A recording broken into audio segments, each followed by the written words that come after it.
Now I love this Batman. It's up there as one of the best superhero movies of all time. He has the best suit and the most unique style. However, he cannot be the DCU's Batman.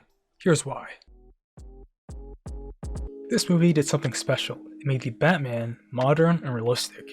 It works because of the freedom of being in Elseworld and being able to change characters like the Riddler and Penguin as they please, with new and fresh takes. Batman in this movie is young and edgy. He isn't trained with Ra's al Ghul or break out of Houdini-like traps, or travel to other places to be a protege to so many different teachers. Batman, as I know him, is more of a Renaissance man. Battinson is more of a tragic hero. Batman should be both and not leaning towards just one as Reeves wants to do here. Now of course he can change and grow, develop over time, but then we get into scheduling issues. How fast can we pump out the Batman Part 2 and 3 to wrap up the Reeves trilogy and then migrate him to the DCU? It is way too much. Matt Reeves hasn't even finished the script for 2, and it's unlikely that James Gunn wants to wait over a decade to start the DCU Batman when Clayface comes out so soon.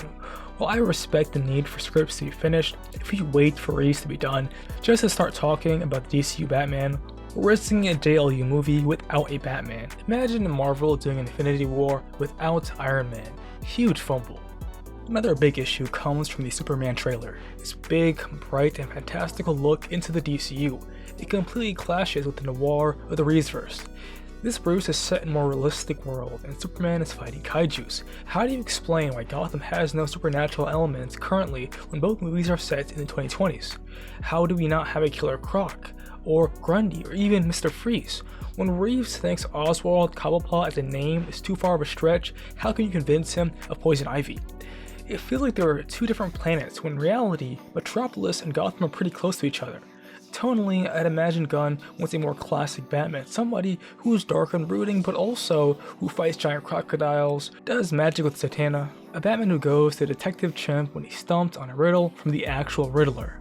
While I love the Reevesverse, that is not classic Batman. It is a fantastic take, but a realistic one. The DCU should bring in the prime versions of themselves. Read any Markway DC comic and you can see exactly what I want for my Batman in JLU. Robert Pattinson is not Tim, and honestly, I don't think he wants to be. Matt Reeves and Robert Pattinson are two people I very much doubt are interested in being a part of a 10 to 15 year saga in the DCU. Not only is it a huge time commitment, but you're dealing with an actor who for the past few years spent his time doing smaller, more experimental movies. I'd imagine the reason he wanted to do this Batman is because of the unique take Reeves did. Shoving this unique setting into a world it doesn't belong in corrupts both. Now, another more nitpicky reason is that the Batman and Penguin are dated in the year 2022. Superman is dated in 2025.